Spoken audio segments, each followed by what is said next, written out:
Well, welcome back to the world. Now, we, of course, ruled out earlier, we'll be chatting to Odunze Hamilton from Boston, Massachusetts, about the Israel takeover. Good to have you join us. Now, let's come to you. What do you make of this recent Gaza development?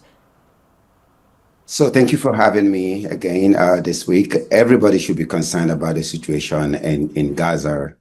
So look, this is an escalation that does not help anyone at all. We have about 50 hostages that are still being held by Hamas.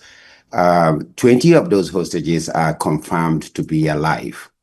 The families have expressed their concerns about Israel going in to take over Hamas. Yet here we are. We have Benjamin Netanyahu very determined to take over the Gaza Strip and run it for we don't know how long he's going to run it for. But recall that this is the second reoccupation of Gaza in 2 decades, right? So how does this help the problem? We don't know. He says this second time is not going to be too long. We don't know how he measures time. If he measures time like the rest of us, or like the people of Palestine that has been displaced for 2 years now. So the truth is that any day, 1 day of occupation of the Gaza Strip is a day too long for the people of Palestine. Right. Now, the argument is to seize the territory, not to take over it. And one wonders, how does this even work without risking the lives of Palestinians? It's not going to work without risking the life of Palestinians. That's exactly the problem that we have. Before we got on air today, the White House, my White House sources confirmed that Steve Witkoff, the White House special envoy, is meeting with the Prime Minister of the Qatari Prime Minister. What this is going to do is only going to delay Benjamin Netanyahu and Israel taking over the Gaza Strip.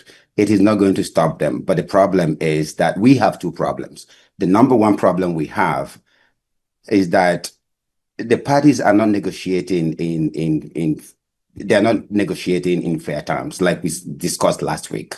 Benjamin Netanyahu, we don't know what is going on in his head. We don't know. We know that he has a problem. He has a very severe political problem in Israel, but we don't know how this affects his decision-making process when it comes to Gaza.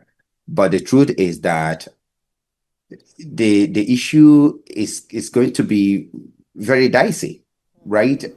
We know that there are other problems, there are other ways of solving this problem, but are they ready to put all the cards on the table? We don't know. Now, the Hamas, that's the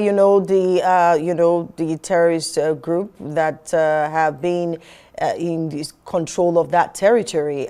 It seems like all fingers are pointing to Israel and to the U.S. without necessarily having them to, be held account for anything. Yes, one of the biggest problems we have with this situation is that the only country in the world that has leverage over Israel is the United States. But the problem is they have remained silent in this whole situation, right? So we don't know. For now, they have remained, very silent. The meeting with the Qatari Prime Minister is only going to delay the Israeli and Benjamin Netanyahu's determination to take over Gaza Strip and run it. So America is the only country in the world that has leverage over Israel. And as soon as they make a statement determined to stop the war, I think this is going to change. Now, I'm happy you brought in the issue of the U.S. here. Now, do you think the U.S. President Donald Trump could perhaps exert some influence over Prime Minister Benjamin Netanyahu? Or you have the opinion that Trump is obviously in on the plan? Yeah, he's supposed to, and he has the leverage to exert some influence over Benjamin Netanyahu. But the problem is Trump does have local political situation that he's very focused on. I don't even think that he's focused on Israel and the situation in the Middle East. He's focused on also surviving the political climate in the United States. But I strongly believe that if he wants to stop the war and if he wants to stop Benjamin Netanyahu from what he's trying to do, then he's going to do it, and we will have a better result than we do have today. Right.